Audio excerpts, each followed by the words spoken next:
Hi, everybody. Thanks for joining, and we're a month away from Tech Day in Pink for our Tech Day in Pink episode. And before we start, I do have an announcement to make. Just a little over a week away, on September 18th, we have an amazing event I want to share with you at the Microsoft Garage. For those of you who have been there, it's more than just an event. The inventor of the PDF and the Adobe Acrobat, Michael Pell, will be there. 𝗵𝗃𝘀𝗁𝗏, the enterprise CTO and financial services of Microsoft. But we're also bringing the first female CTO from New York City, Minerva Tenocho, to share a conversation that's being coined the Titans of Transportation with a couple of my very good friends, Rob Galvin, Luke Manfazzo, Ralph Portnoy, who are responsible from the Port Authority, MTA, New Jersey Transit. That's the regional transportation that moves most of us in the New York area around every single day. This event is a co-production from SIM New York and 𝗖𝗿𝗲𝗏, led by two of my very good friends, Cindy Finkelman and Andrea Markstrom, each respectively incredible leaders in their own right. SIM is the professional family you choose to dedicated to empowering today's leaders by inspiring tomorrow's leaders. And 𝗖𝗿𝗏, which is Andrea's charity, is Inspiring Women Igniting Leadership and Learning, is a women's network forum in New York City, Minnesota, New Jersey, and focusing on mentoring and advancing and supporting women in their careers. So today's exciting conversation, we're bringing back Michael Smith, and not only am I excited to talk about Michael, who's a senior leader at Estee Lauder. He's been instrumental in fostering gender diversity in the IT space, leading initiatives like Tech Day in Pink, which promotes breast cancer awareness and raises significant funds for research. Today, we'll explore how Michael and his team are creating a more inclusive workspace to where the challenges women face in tech and how diversity is driving innovation.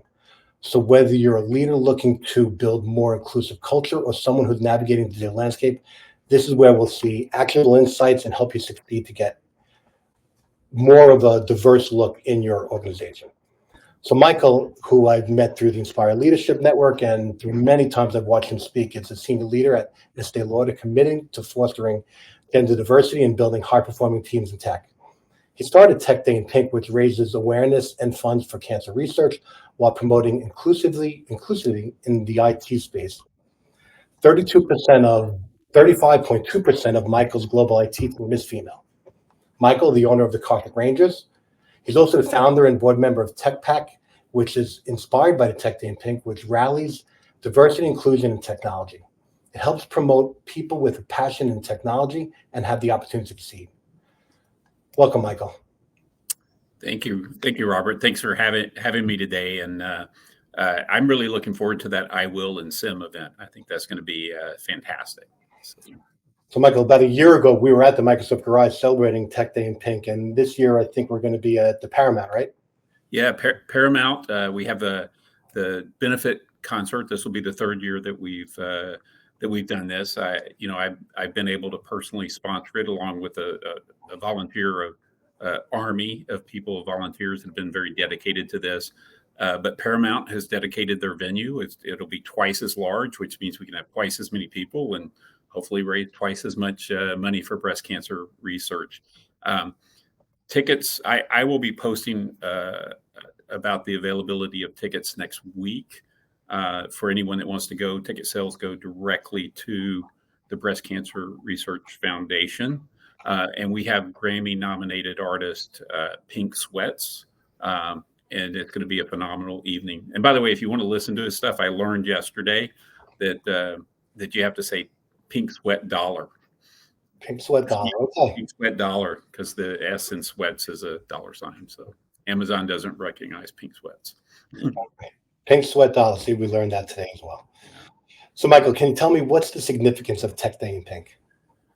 Well, first of all, Tech Day in Pink is really about raising awareness of breast cancer. It's a disease that touches almost everyone, and in some form or fashion, either directly or a loved one.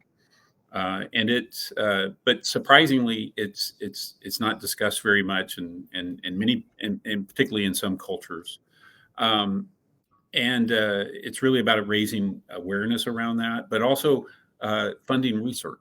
Research is really is what makes the difference and will eventually let us bring an end to breast cancer within our lifetime. And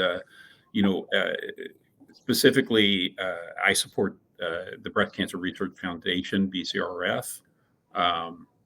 And it is, every major breakthrough in breast cancer has, in the last decade, has been from a BCRF funded researcher. And so it's a very significant impact in the lives of people that are dealing with this and fighting breast cancer, and also in the future of just ending breast cancer for us. I have to say, for me, it really was what the Estee Lauder companies and the Estee Lauder companies breast cancer campaign have done specifically to raise awareness and for funding research.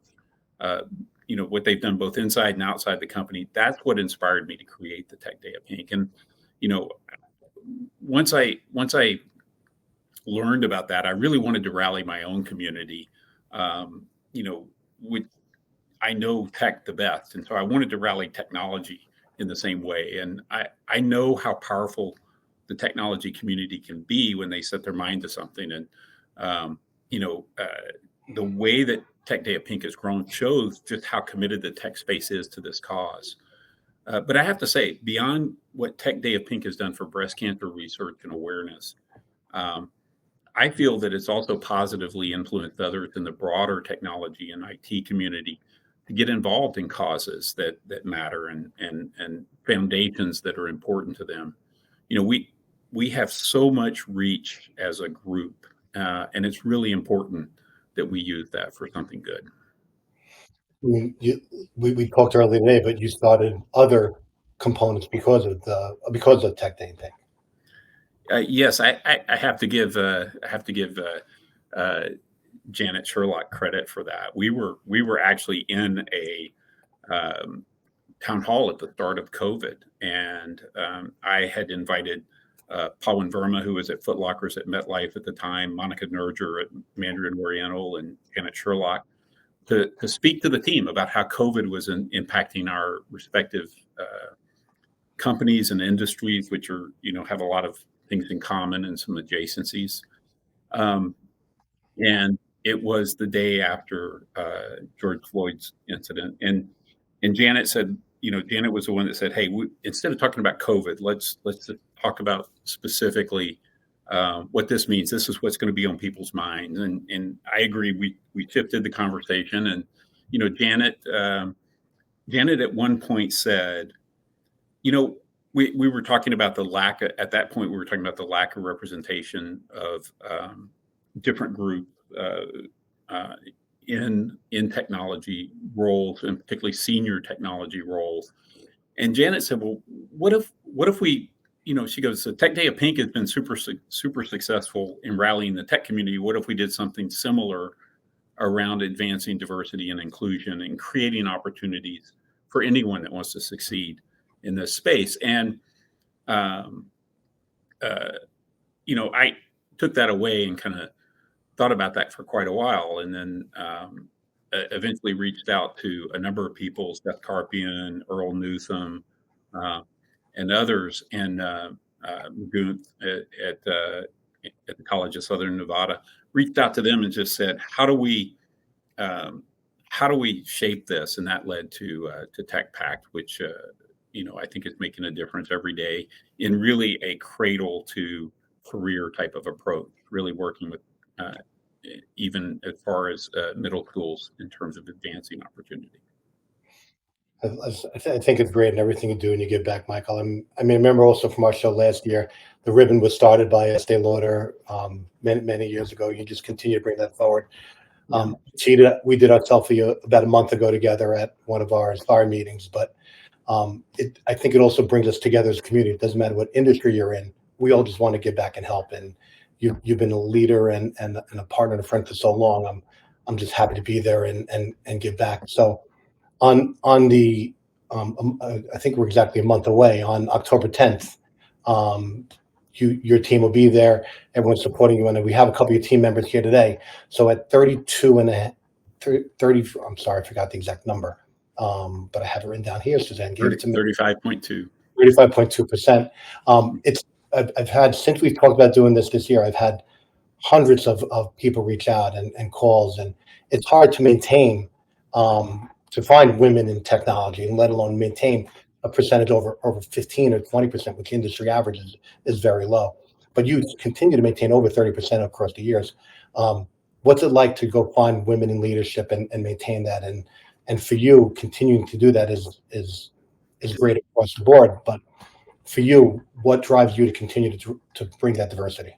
Yeah, well, I think that first of all, 35.2 is not good enough, right? We're not satisfied.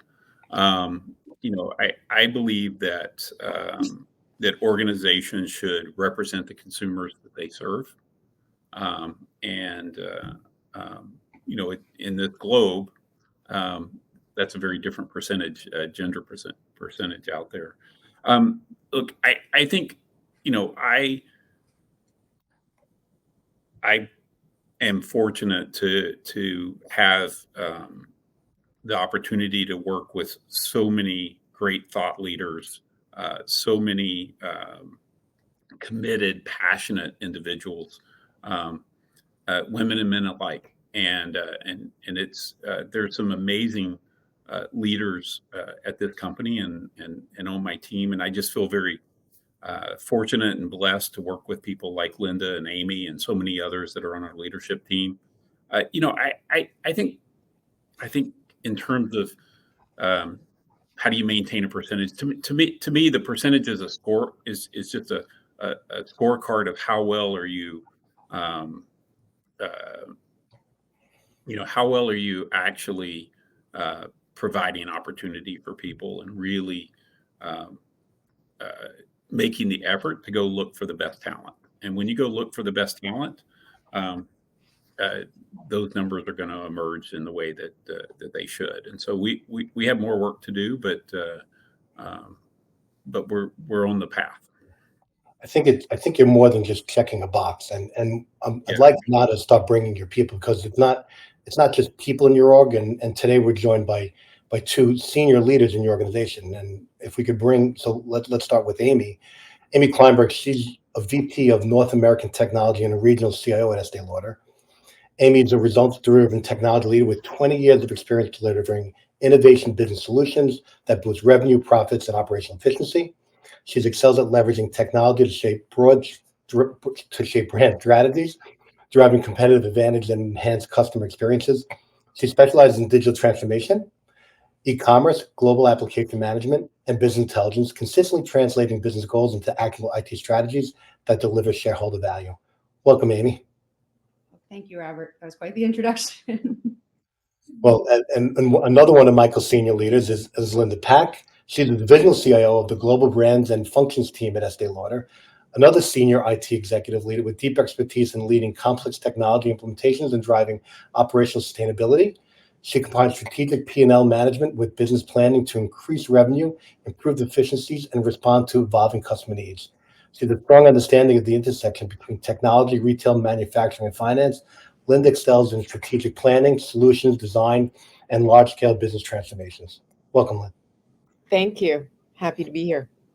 So I'm not only excited, but excited to not drop off on my desk also. But thank you all for being here. Michael, thank you for setting the bar super high and having exceptional leaders in your organization. So if you don't mind starting, Amy, if you would tell us a little about your career journey and what brought you to Estee. Yeah, I joined the company about 4 years ago. I actually joined at the peak of COVID. So it was an interesting time to be joining such a large organization, remote from home, trying to get to know new people and build relationships remotely. But I had always worked in technology in the consumer-facing space, and was really excited to join a company like Estee Lauder. I'm excited about the culture, excited about the people, excited to work underneath Michael's leadership. So I've been here for 4 years. I've got to do some very exciting things, and I'm excited for the future. Thank you, Amy. Lynda, what brought you to Estee? What brought me to Estee Lauder? Well, first of all, I've been with the Estee Lauder companies for a little over 7.5 years.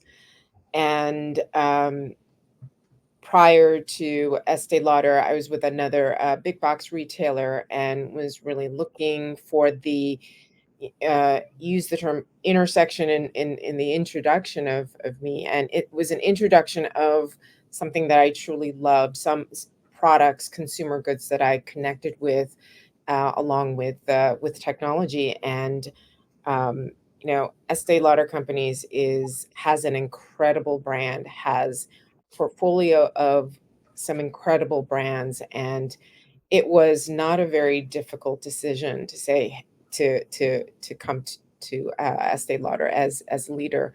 And I started out leading the Americas as the regional CIO, and then I expanded into a global role, working specifically with global brands and more the corporate functions. And then I think my last move was including all of R&D and supply chain. So having all of the functions under my purview, and appreciate certainly working with Michael and for trusting in me to drive us forward in those areas.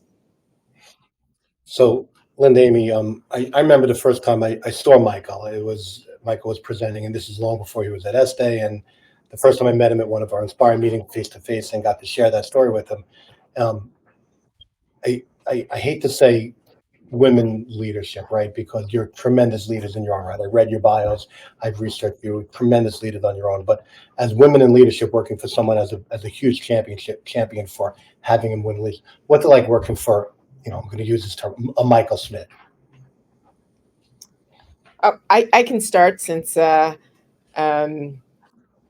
I have had, I'm going to say, over 6 years. I've been working with Michael, and he has his style of leading us towards a vision, as well as supporting it's supporting women and men. I think it says a lot about his character in terms of how he's made that part of our culture. Estee Lauder has an amazing culture around ID&E, but I think you have to really be engaged and really show some results, or be committed to showing some results as a leader, and he's done that. And working with Michael also, one of the things that I tell people who ask, or sometimes don't ask, is the trust that he places on you, and the bidirectional commitment to each other, as to myself as a leader, whether it's in a coaching, mentoring, sponsoring perspective. He's been unlike any other leader I've worked with to date. So it's been a fantastic journey so far, and an exciting, and hopefully we'll have more of this exciting ride coming up ahead of us. Thank you, Linda. Amy, how about you?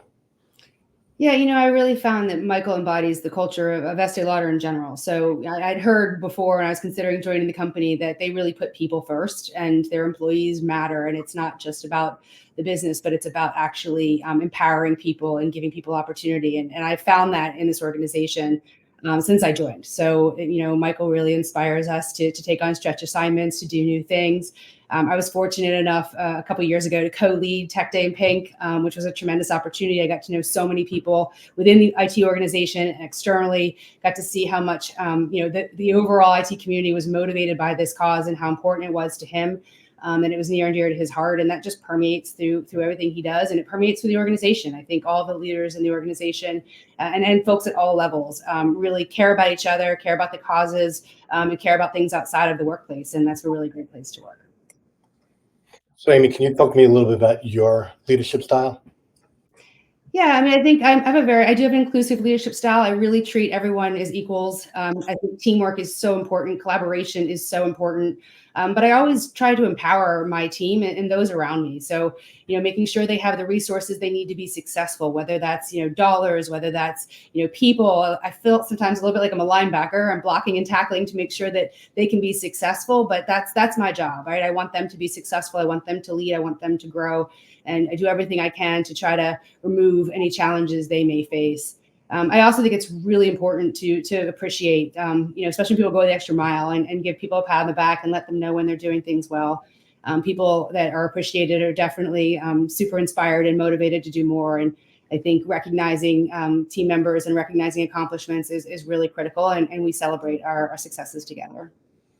So I just want to highlight that because not enough leaders actually give the credit where it's due. And we always like to give some practical expertise or experience with tools for people to use from here. So more managers do need to take time out to give credit where it's due. And thanks for highlighting that.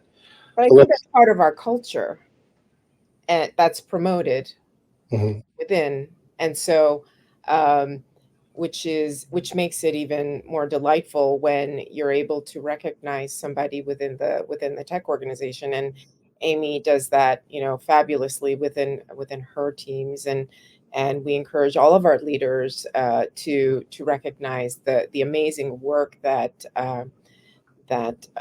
our teams have done, and it's just part of the culture. And our business stakeholders also embrace it as well to do that, and so it's nice. So can you share your leadership style, Lynda? Well, it's hard to go after Amy because she's pretty much said everything that I aspire to be as a leader, and hopefully I'm demonstrating a lot of that. The one thing that I would add is that I do, in terms of my direct team, my leadership team, I try to spend a lot of time with them so that there is more of the guidance as of, it's more the mentoring and coaching through some areas as opposed to really telling them what to do, which is what Amy said about empowering them to get things right. Sometimes you'll have a little bit of a blip and continuing to encourage and guide. And so I think their success and their team success will also make you a successful leader. And so I've also encouraged skip level. Hopefully that's a common term to everyone. Skip level conversations to get to know those who are the next couple of levels down, to understand their future aspirations, because they someday will be future leaders within the organization. I think the skip level meeting is a tremendous tool, especially to teach those to manage up, right? There's a great book, Leading Without Authority, and understanding how to present to your manager and upwards. Getting face time with Michael is a great opportunity to teach people how to be better leaders, right? We see, I don't want to have, this is about Tech Day in Pink and women leadership, but we did talk a little bit about another woman I know in another organization who is a CISO, who is not being treated the same way, doesn't have the same culture as Estee Lauder, and she's not getting her voice heard like you guys are creating or living your Estee culture. We do have a comment from Nora here. What's one tip you could share on getting others engaged to do more around DEI? And Michael, do you want to start with this one? Sure. I think that I personally think that the last letter in some ways is the most important, which is inclusion, right? And in fact, at the Estee Lauder company, we call it inclusion, diversity, and equity. And so, I think starting with that, and Lynda hit on one of these things that I think is fundamental to my leadership style, which is putting trust in other people and making sure that you've got as many points of view at the table as possible. I think that in terms of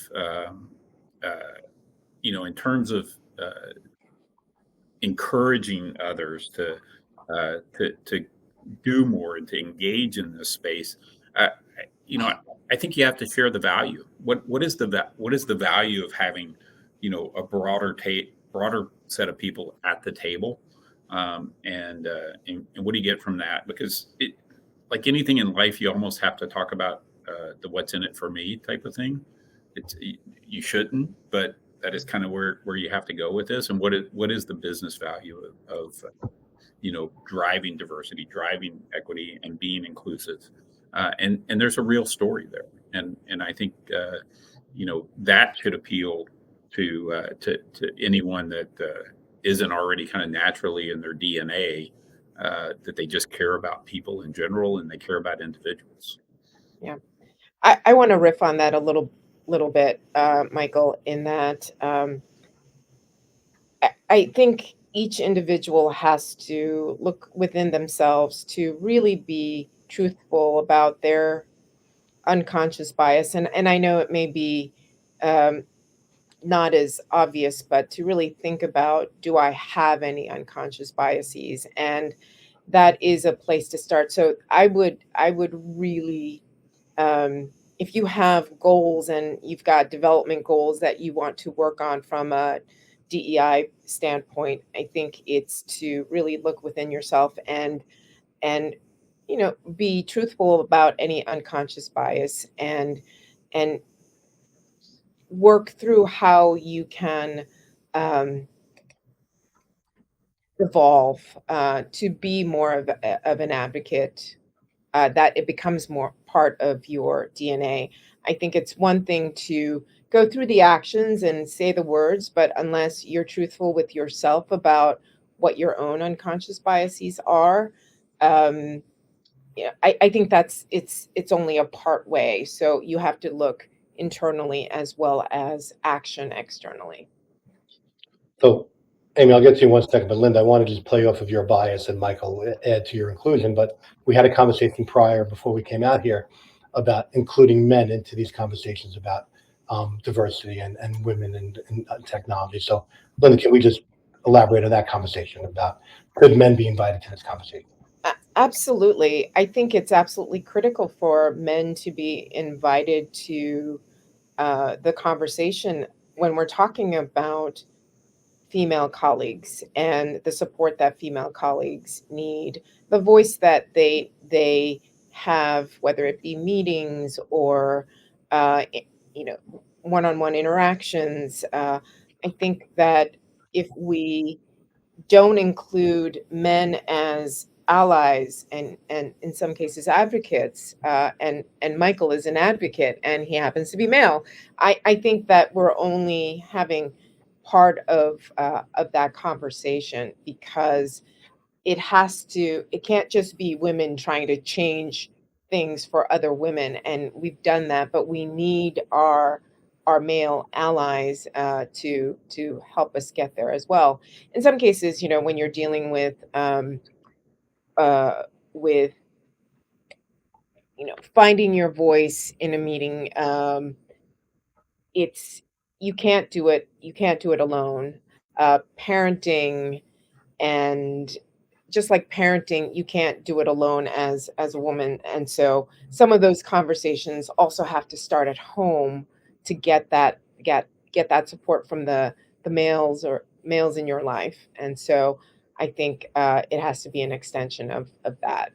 But I know that in some cases where there are women-focused meetings, and sometimes we do have men who want to join, and I think there's some feeling out of what that's going to be. I know some will feel that they want it to be women only, but I'm of the mindset that we need to have both conversations to have a true conversation, right? It doesn't have to be for every scenario, but I believe that conversation is important for inclusion. Thank you, Lynda. Amy, do you want to weigh in on this as well, or? Yeah, I'll reiterate, I think what Michael and Lynda said. I think it is important to educate. I think it's important that we all recognize, there's statistics out there that show that companies are more successful when they're more diverse of not just gender diversity, all types of diversity. I think it brings a whole new viewpoint and a whole new, it ups the company in terms of their ability to innovate and the different thoughts that come and whatnot. And I also think it's important as leaders, as individual leaders, to recognize what can we do, right, to make our teams more diverse, to make our overall project work even. And one way that, I think we can do that is sometimes you're working on a specific problem or a specific issue and maybe bring some diverse viewpoints, not just gender diversity, but even age diversity, right? Bring someone else to the table and have them weigh in on the conversation, ask their opinion. And I think you'll see the benefits that you can get from that, right? So I think as leaders in organizations, as we try to solve problems, we should be looking at other types of viewpoints and other types of individuals we might be able to bring in, because I think you'll find interesting solves and different viewpoints really can improve the overall execution.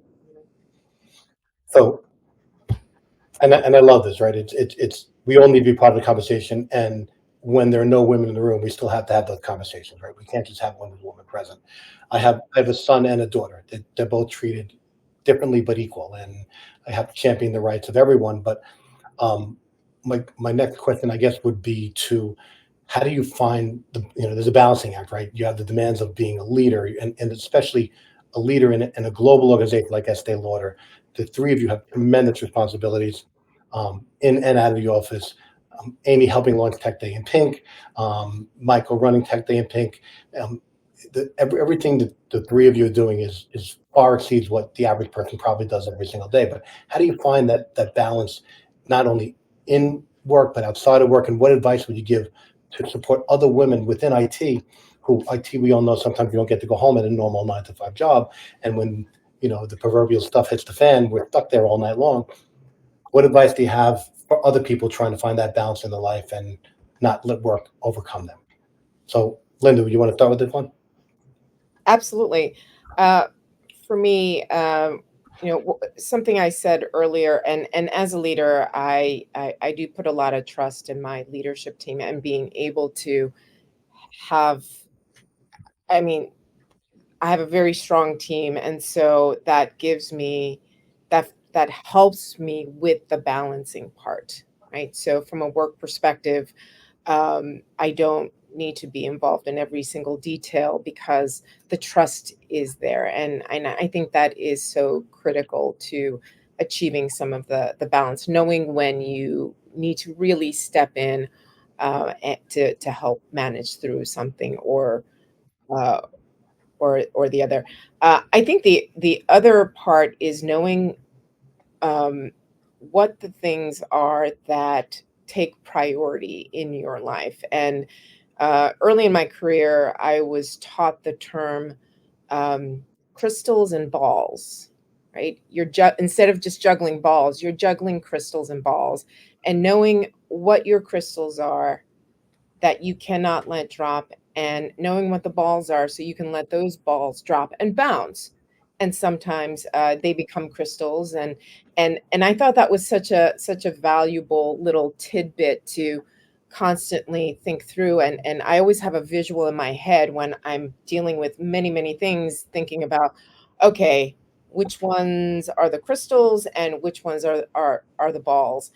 And then the final aspect is I think you have to love doing things like hobbies that will really ease some of the stress, and even if it's walking, if you love walking, both Amy and Michael know how much I love music. I'm a bona fide groupie in some cases, and so that is something that I truly am so passionate about, and it brings me so much joy. And so those are all of the things that contribute to the balance that I try to achieve every day. Who's your band? Michael's they're called Nothing But Thieves. Go! Favorite. And I am seeing them in 9 cities in October. Oh my God. Well, so the key imperative here is trust, and that works well. So when your team's covering you for those 9-city tour, yeah, that's an important takeaway for you. The building trust. Exactly. Is imperative. So, Exactly. Yes. so And Amy, it's calendar, Michael. So So managing up and down and sideways around, building that trust. Absolutely. So Absolutely. we can go hear about your concert. So maybe we'll have a follow up on leadership with music at some point. So thank you. Yeah, I would love that. Well, we look forward to hearing about that at Michael's Or concert. leadership tips with lyrics. That'd be great. You know, Andrew Marks was a big Billy Idol fan. We should put you two Yeah. together so you can talk about that. Yeah. Amy, how about you? How's your balance going? Well, I was gonna say maybe the secret to work-life balance is being a groupie, because I'm also a little bit of a music groupie myself. And who's the band? Pearl Jam. I just saw them in Philly on Saturday and MSG last Tuesday, and it was phenomenal. So I've traveled the world to see them. So maybe that's part of it. You got to blow off some steam by listening to some good music. But no, in the end, I mean, I reiterate what Lynda said. I think it's taken me a while in my career to really recognize, when things are important and what's not important. And, you start off kind of early on in your career, feel like you've got to tackle every single thing in front of you and anything that's a problem, and that you need to be involved in everything. And you learn over time that you just can't do that. Your calendar will be packed. You'll be working nights and weekends, and you've got to learn to prioritize, figure out where you can have the most impact, have the most influence, figure out what you can delegate to others. And just learn how to balance your workload. Because at the end of the day, when I turn off my computer, I leave the office, I want to have time for my kids and my family and my dogs and my music and my Peloton and all those things. And the only way to do that is to be able to recognize what's important and to let go, and to also know it's going to be there tomorrow, right? But it's easier said than done. It definitely takes some time and some experience and probably some missteps along the way before you really learn that. But it's really important. Well, so Pearl Jam's great. I mean, one of my first jobs at American Express, and I had a guy on my team who ended up leaving technology and go start his own band called the Fountains of Wayne. And Chris Collingwood he had a song called Stacy's Mom at one point, but he was actually technology that went the other way. But Michael, how about you? How you creating that? And I know you've left, you've not shown up some meetings to go to your son's soccer game, but how are you creating that work-life balance and building a soccer team in the Carthage Rangers, and what are you doing to create that balance? Yeah, well, first of all, I just would reiterate exactly what Lynda and Amy said about knowing what's important. And then I think part of what I've tried to create here with this culture and the culture of joy is joy has these two components, right? Well-being and achievement. And those two things bring joy. Well, I think one of the key components of well-being is the flexibility for people to be able to pursue the things that they want to pursue that are important outside of work. And flexibility is a very, very big part of that. And so making sure that we have that expectation of our leadership, and that we role model that expectation, and that we hold people accountable to that expectation, that they provide flexibility for their employees, that we're focused on the results you deliver, not that you clocked in certain hours, right? And it's not that you, because as you said earlier, there's going to be weeks where we have, 80+ hour weeks because of what's happening. And then there's going to be other weeks when you can take a little bit of a breather and you can go to a concert. And by the way, I'm musically challenged. So, but I will take this moment to remind you that Pink Sweats will be at the Paramount on October 10th, and all the proceeds go to breast cancer research. Well, we're looking forward to that day, and I hope everyone is signing up for that concert, and I'll be there again this year. It was a great event last year, and it was a great concert too.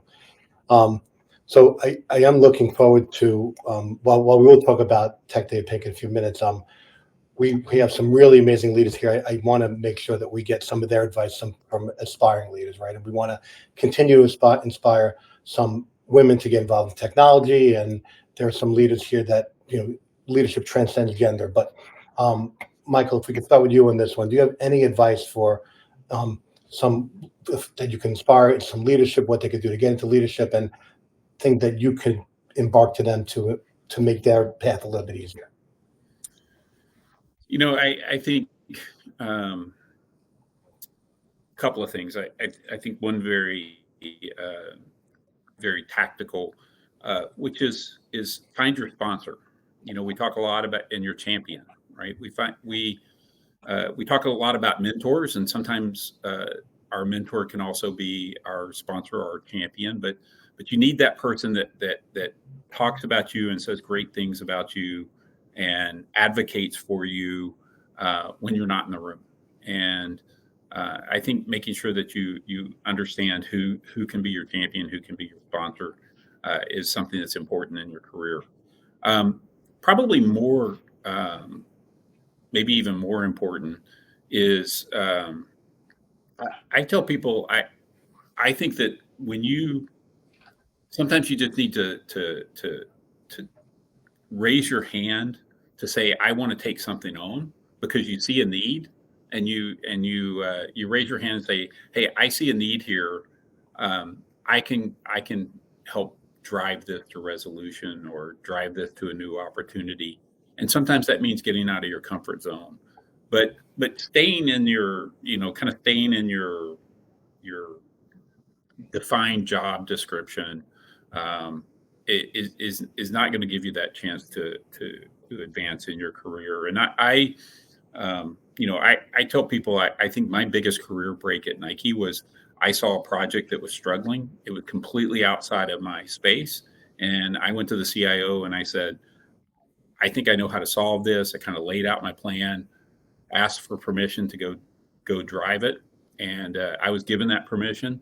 And, that demonstrated to many, many people across the company that there was somebody was willing to, by the way, I did this on top of my normal job, right? It wasn't like instead of, it was on top of. And so, that's how you create, how you go back to the first point. That's how you create sponsors and champions, right? And you also continue to just broaden your own experience, which we all know that the breadth of experience is just as important as the depth of experience. Well, I do want to, before I bring the question to Lynda and Amy as well, Mike, I do want to thank you for being a champion for so long, and I and so many others appreciate you. So thank you. Amy, any advice for our future leaders?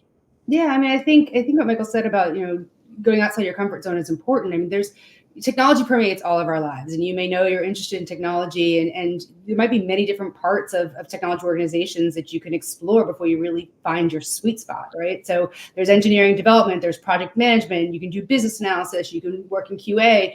There's so many different things. And for me, my career kind of grew up organically, and I'm very happy with where I ended up, but I almost wish I had explored some other areas that were out there. And the way you do that is by taking on a stretch assignment, reaching out and doing something that is a little bit unfamiliar to you. And that really helps you find, right, an area and a career path that fits your skills and your interests and that gets you excited at the end of the day. So I think you just want to have an open mind and be willing to pivot, and also maybe force yourself to get a little uncomfortable at times. But you'll end up finding, I think, the place where you really want to be at the end of the day. Thank you, Amy. And knowing the comfortable place is important too. You would want to be happy where you are. So I'm glad you guys are hell happy at Estee Lauder, and Michael's the culture there that was set from Estee Lauder down. Estee is admirable. That I hope other companies do learn from what they've learned here today to hopefully embrace in their organizations. Lynda, how about you? Any advice for inspiring leaders? I agree with everything Michael and Amy mentioned. My one ad would be. Being uncomfortable sometimes extends to relationships. Sometimes as younger practitioners, you don't think I can approach someone or the other, right? And you can volunteer for things, etc. But I think, one thing that helped me is I was very conscious of looking for role models, and it didn't matter what gender. It was a leader that I really respected and I aspired to be like, and to be able to get some tips or advice, and to be able to be courageous and ask for a meeting or have a quick 10-minute chat or a coffee or something like that. I think that sometimes we're a little afraid to get outside of our lane. I think Michael used that in terms of building relationships. And, and I think as a leader, we really appreciate that someone looks at us in that way. And I think that aspiring leaders should understand that we want to pass, a lot of people want to pass some of our experiences on. And so not to fear one looking for that role model. And your role models will change with your career, as will your coaches and mentors and sponsors. But being courageous enough to take sometimes that first step to ask for that first engagement and building that relationship. That was great, and all great comment from Simone here also, and Linda, thank you. So we're getting close here. I just want to ask everyone if I could cheat again, if we could all just smile and look forward for a second. I'm going to take a screenshot later, and this is going to be one of my posts in a month. So that was great, thank you. And just to do one last promotion. I mean, I know we're a month away. Thursday, October 10th, we're going to be at Paramount, right, Michael? Tech Day in Pink. Everyone's going to be there. I think everyone listening here should be there today. We'll run this for months on end. I know last year we got a lot of traction on the show, Michael. But when are the tickets going to go on sale again? Well, I think actually the link was posted a little bit earlier. So for the VIP tickets, general admission will go on sale next week, and you can go to Tech. Yep, there it is. You can go to and that's a direct donation, by the way, to BCRF, and we'll hold your name at the door. But you can go to techdayofpink.com to learn other ways to activate. Right, not everybody's going to be in the New York area and be able to go to this benefit concert. There's so many things you can do to rally your team. The simplest call to action here is on October 10th, wear pink, take a selfie, post it on social media, tell a story about why this cause is important to you, and use the hashtag TechInPink2024. TechInPink2024. There are people around the world that will donate for every one of those posts. And so just doing that will raise funds. It costs you nothing but a little bit of your time. And that's the easiest way to do it. For technology leaders out there, I also encourage you, put an event together for your team. It could be as simple as, a bake sale to raise money. It could be a meeting where you bring in speakers to educate about breast cancer and breast cancer research and awareness. Those types of things, what we have found, and encourage everybody on your team to wear pink and post. And, what we found is the feedback that we get is that this is a tremendous kind of bonding moment. And we have so many companies that employees go back to the leader year after year and say, what are we doing for Tech Day of Pink this year? And it really is people. I believe that people want to make a difference and to make an impact. And this is a way to do it. And it's a great way for teams to bond. And I really encourage you as a technology leader to leverage that and participate. So there's so many easy, simple things that you can do that cost no money and really make a difference. Yeah. So I just wanted to add the importance of the education and awareness part. I think over the course of our journey here at Estee Lauder, one of the things that I learned, which I think is so important that I continue to share, is that breast cancer does not just affect women. It affects men as well. Men also do get breast cancer. And so I think these are the types of things that we can help our technology community learn about, action on. It's so easy to schedule exams, self-exams, to do self-exams and talk to people. And so I think that's really, really important as part of what we try to share as part of Tech Day of Pink. Well, it impacts everyone, and I appreciate you guys for doing the show, for Tech Day in Pink, and for everything else you guys do all the time. So thank you for doing it. Pay around. We'll stick around backstage for a few minutes. But thank you all for joining today. Please share this event to everyone. Please give shouts out to Tech Day in Pink, and we'll see you all on October 10th. Thank you, Robert. Thanks, everyone. Thank you. Thanks for joining Leading in the Digital Era, hosted by Robert Field. Look for more Leading in the Digital Era, presented by the Institute for Digital Transformation, coming to a LinkedIn Live session soon. Can't join Robert for the live session? You can catch the replay anytime on our YouTube channel.